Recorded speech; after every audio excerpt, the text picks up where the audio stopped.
तो हमने स्टार्ट किया था B pharmacy fourth semester medicinal chemistry में यूनिट नंबर 5th।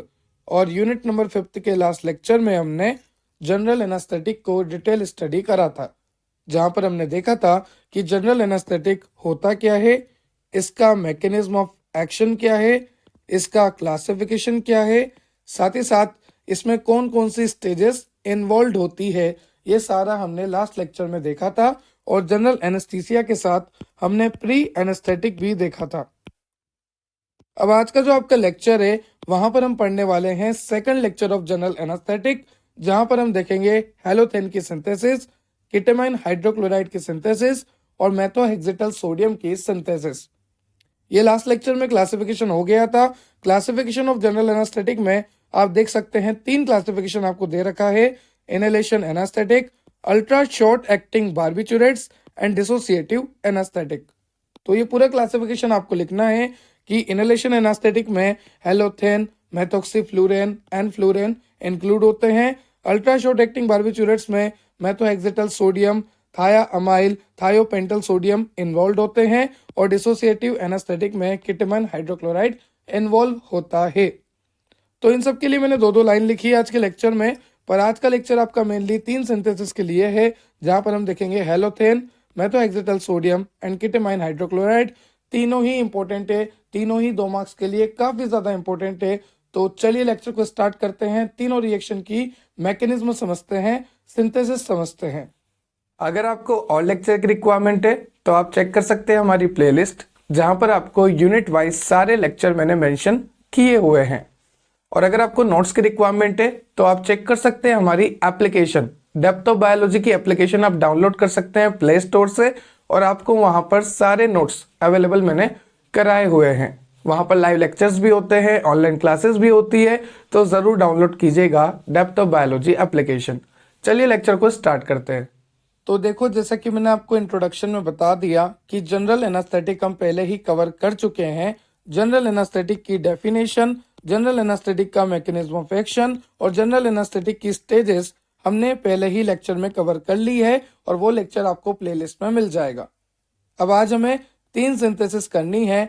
3 सिंथेसिस में सबसे पहली सिंथेसिस है हेलोथेन की। हेलोथेन को बनाने के लिए सबसे पहले आपको लेना होगा ट्राइक्लोरो इथाइलिन। अब यहाँ पे बोला है ट्राइक्लोरो 1 2 3 और इथाइलिन बोला है, मतलब 2 कार्बन है, तो आप देख सकते हैं मैथ एथ, इन मतलब एल्कीन तो डबल बॉन्ड है, so this is trichloroethylene. ये trichloroethylene in the presence of SbF3 130 degree Celsius पे रिएक्ट करेगा। और आपको पता है reaction always takes place on double bond और ट्रिपल बॉन्ड, तो जैसे ही रिएक्शन होगी ये डबल बॉन्ड टूट जाएगा, और आप देख सकते हैं यहाँ पर कार्बन कार्बन के बीच में सिंगल बॉन्ड आ चुका है। अब मैंने आपको यहाँ पे बोला SbF3 की प्रेजेंस पे रिएक्शन हो रही है, तो यहाँ पर 3 फ्लोरीन है, तो यहाँ पर आप 1 2 और 3 फ्लोरीन ऐड कर दीजिएगा। बाकी की जगह एक क्लोरीन और 2 हाइड्रोजन रहेंगे। तो काफी इजी स्टेप है।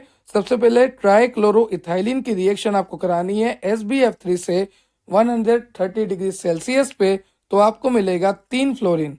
3 फ्लोरीन क्यों मिल रहे हैं? क्योंकि यहाँ पर 3 है, तो 1 2 3, ठीक है। और reaction always takes place on double and triple bond, तो ये डबल बॉन्ड जो है यहाँ पर टूट गया और सिंगल बॉन्ड में कन्वर्ट हो गया। अब यहाँ पर इसकी रिएक्शन आप करा दीजिए Br2 से। तो जैसे ही आप ब्रोमीन से रिएक्शन कराएंगे, यहाँ का जो हाइड्रोजन है इसकी जगह पे ब्रोमीन आके अटैच हो जाएगा और बाकी प्रोडक्ट सेम है, सो दिस इज हेलोथेन। ये आपका बन गया हेलोथेन। काफी इजी है। ट्राइक्लोरो इथाइलिन की रिएक्शन हमने कराई SbF3 से 130 डिग्री सेल्सियस पे, तो आपका बना ये स्ट्रक्चर। फिर हमने यहाँ पे करा दिया ब्रोमिनेशन। ब्रोमिनेशन कराने से हाइड्रोजन रिप्लेस हो गया, हाइड्रोजन की जगह ब्रोमीन आके अटैच हो गया और आपका हेलोथेन फॉर्म हो गया। तो ये था हेलोथेन की सिंथेसिस। अब नेक्स्ट सिंथेसिस आपको दे रखी है मेथोहेक्सेटल सोडियम की। तो काफी इजी सिंथेसिस है, बस दिखने में बड़ी है, बहुत इजी है। देखो मैं आपको समझाता हूं। सबसे पहले मेथोहेक्सेटल सोडियम हम बनाएंगे कैसे। आपको लेना है di ethyl malonate. Di ethyl malonate, तो आप देख सकते हैं इसकी स्ट्रक्चर कुछ इस तरह से है CH2 और इधर जोड़ना है COO C2H5। इधर भी ऐड करना है COO2H5। तो इस तरह से आपको स्ट्रक्चर बनानी है। सबसे पहले लेना है कार्बन, कार्बन के साथ अटैच करना है COO2H5, COO2H5। उसकी रिएक्शन आपको करानी है 3-ब्रोमोप्रोपन-इन। अब यहाँ पे आप देखिए 3-ब्रोमोप्रोप-1-इन, तो 1 पोजीशन पे डबल बॉन्ड है, दैट्स वाई 1 इन, और 3 पे ब्रोमो है तो 3-ब्रोमोप्रोप-1-इन। तो आपने यहाँ पे क्या करा, डाई इथाइल मेलोनेट की रिएक्शन 3-ब्रोमोप्रोप-1-इन से कराई, तो इसकी वजह से HBr निकल गया। आप देखिएगा यहाँ पर, अगर इस कार्बन को मैं खोलूं तो यहाँ पर मुझे इस तरह से दिखेगा, ठीक है। और मुझे क्या निकालना है, HBr निकालना है। तो ये रहा Br और ये रहा एक हाइड्रोजन, तो यहां से मैं HBr निकाल दूंगा। तो मेरे पास क्या बचेगा, COO2H5, COO2H5 as it is, carbon ये एज इट इज यहाँ पर, और एक हाइड्रोजन यहाँ पर बचा हुआ है तो मैंने लगा दिया। और ये जो ग्रुप है ये पीछे का CH2 CH double bond CH2, तो ये भी मैंने अटैच कर दिया। मतलब यहाँ पर सिर्फ और सिर्फ HBr निकला है। आई रिपीट, यहाँ से क्या निकला है, एक तो हाइड्रोजन गया है और एक यहाँ से Br गया है, और जो भी है वो एज इट इज आपके सामने है अटैच होकर, यहाँ से ये अटैच हो जाएगा बस, ठीक है। अब इसकी रिएक्शन आप कराओगे C2H5ONA से, और साथ ही साथ आपको लेना है Br CH3 C triple bond C CH2 CH3। ये आपको याद रखना है। देखिए, ब्रोमीन कार्बन कार्बन, फिर जो कार्बन आएगा वो ट्रिपल बॉन्ड वाला आएगा, और फिर 2 कार्बन है, तो ब्रोमीन कार्बन कार्बन, ऐसे याद रखिए, ब्रोमीन कार्बन कार्बन, फिर जो कार्बन आएगा वो ट्रिपल बॉन्ड वाला है, और फिर 2 कार्बन है, ठीक है। तो इस तरह से आप याद कर सकते हैं। अब ये जो स्ट्रक्चर पहले बनी थी यहाँ पर, अब आपको क्या करना है, इस हाइड्रोजन को और इस Br को निकाल देना है। तो COO2H5 का COO2H5 आप देख सकते हैं यहाँ पे, इस COO2H5 का ये सेम COO2H5, कार्बन का कार्बन, ऊपर वाला सेम ग्रुप, ऊपर वाला सेम ग्रुप। अब यहाँ पे क्या हुआ, HBr निकला, ये हाइड्रोजन और ये ब्रोमीन निकला, तो ये जो पीछे का ग्रुप है ये यहाँ आके अटैच हो जाएगा। तो आप देख सकते हैं यहाँ पर आके अटैच हो गया, तो कुछ भी नहीं हुआ, यहाँ पर भी सिर्फ क्या हुआ, एडिशन हुआ, HBr निकला। अब HBr निकलने के बाद जो फाइनल प्रोडक्ट बना है वो यहाँ पर आपके सामने है, कुछ भी नहीं हुआ, जो था वो अटैच कर दिया, HBr निकाल के, दैट्स इट, ठीक है। अब इसकी रिएक्शन हम कराएंगे N मिथाइल यूरिया से। तो N मिथाइल यूरिया का मतलब क्या होता है, जनरली यूरिया का फॉर्मूला क्या है, C double bond O NH2 NH2। अब यहाँ पर N पे मिथाइल है, तो ये नाइट्रोजन, नाइट्रोजन पे मिथाइल, तो इसलिए हम बोल रहे हैं N मिथाइल यूरिया। तो when this intermediate react with N methyl urea it form methohexital sodium. तो काफी इजी है बनाना। सबसे पहले डाईइथाइल मेलोनेट 3-ब्रोमोप्रोप-1-इन, यहाँ से HBr निकाल दो, इंटरमीडिएट बना, फिर ये वाला कंपाउंड डालो और फिर HBr निकाल दो, और फिर इंटरमीडिएट बना, फिर N methyl urea C double bond O NH2, फिर जो N पे मिथाइल ग्रुप है वो दिखा दो। उसके बाद रिएक्शन कराने पे फाइनल आपका बन जाएगा मेथोहेक्सिटल सोडियम। इसको याद कैसे रखेंगे, देखो, सबसे पहले तो इस तरह से ये बना दो, ये दिख रहा है आपको, बना दिया।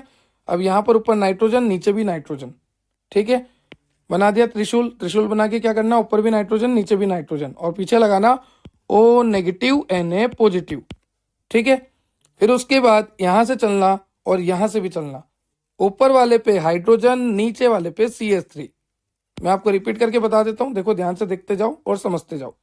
सबसे पहले ये त्रिशूल बना दिया, नाइट्रोजन ऊपर भी, नीचे भी नाइट्रोजन, ऊपर वाले के पास हाइड्रोजन, नीचे वाले के पास CH3, और पीछे O नेगेटिव Na पॉजिटिव, ठीक है। अब आगे इस स्ट्रक्चर को कंटिन्यू करनी है, इसमें सीधा, इसमें भी सीधा, ठीक है। फिर यहां से ये कट और यहां से ये कट, ये कट दिख गया आपको। अब इधर लगाओ डबल बॉन्ड O और इधर भी लगाओ डबल बॉन्ड O।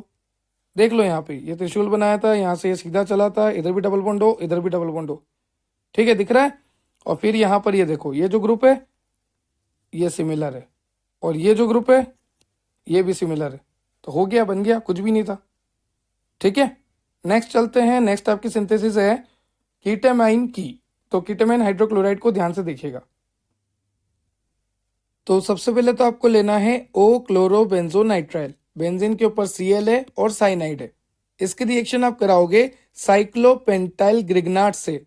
साइक्लोपेंटाइल क्यों बोल रहे हैं, क्योंकि 5 कार्बन है, 1 2 3 4 5, और ग्रिग्नाट क्यों बोल रहे हैं, क्योंकि ग्रिग्नाट रिएजेंट है MgBr। इसकी रिएक्शन आप कराओगे तो आपको बनेगा ओ क्लोरोफिनाइल साइक्लोपेंटाइल कीटोन। ऐसा लग रहा है किसी को प्यार से बुला रहे हैं, ओ क्लोरोफिनाइल साइक्लोपेंटाइल कीटोन। ठीक है, साइक्लोपेंटाइल तो यहीं से याद रह जाएगा आपको, बस बोलना क्या है, ओ क्लोरोफिनाइल साइक्लोपेंटाइल कीटोन। तो आप देख सकते हैं काफी इजी रिएक्शन है, बेंजीन का बेंजीन बन गया, क्लोरीन ये अटैच है और यहां से क्या होगा, साइक्लोपेंटाइल अटैच है, बस बीच में आपको लगाना है डबल बॉन्ड ओ। देखिए जहां पर मैकेनिज्म समझाने की बात होती है वहां पर मैं समझाता हूं, बट जहां पर नहीं है आपके काम की वहां पर आपको याद भी नहीं रखनी है। तो यहाँ पर ये बेंजीन है, क्लोरीन है, साइनाइड है, साइक्लोपेंटाइल ग्रिग्नार्ड है। इसकी रिएक्शन जब आप कराओगे तो बेंजीन के साथ Cl जोड़ के साइक्लोपेंटाइल जोड़ के बीच में लगा देना डबल बॉन्ड O। अब यहां पर इसकी रिएक्शन कराओ Br2 से, तो जैसे आप ब्रोमीन से रिएक्शन कराओगे सिंपली यहां पर सिर्फ और सिर्फ एक ब्रोमीन जुड़ जाएगा। जैसा कि आप देख सकते हैं यहां पर सिर्फ और सिर्फ ब्रोमीन जुड़ा है, बाकी सब कुछ सेम है। ठीक है, फिर इसकी रिएक्शन आप कराओगे CH2NH2 से, तो यहां पर आपको मिलेगा CH2NH2 से रिएक्शन कराने के बाद ब्रोमीन की जगह तो लगा दो OH और डबल बॉन्ड O की जगह लगा दो NCH2। तो क्या करा हमने, ब्रोमीन की जगह लगाया OH और डबल बॉन्ड O की जगह लगाया NCH2, और जब मैं इसे हीट करूंगा तो मेरे पास कीटेमाइन बन जाएगा। तो काफी इजी स्टेप है। सबसे पहले ओ क्लोरोबेंजोनाइट्राइल, फिर साइक्लोपेंटाइल गिग्नार्ड, उसके बाद जो बना ओ क्लोरोफिनाइल साइक्लोपेंटाइल कीटोन, फिर Br2 से रिएक्शन कराने पे सिर्फ एक Br यहाँ पे मैंने जोड़ दिया, फिर CH2NH2 से रिएक्शन कराने पे यहाँ पर NCH2 जोड़ के Br की जगह मैंने OH कर दिया, एंड फाइनली जब मैंने इसे हीट किया तो बन गया मेरा कीटेमाइन। तो इस तरह से आप कीटेमाइन की सिंथेसिस कर सकते हैं।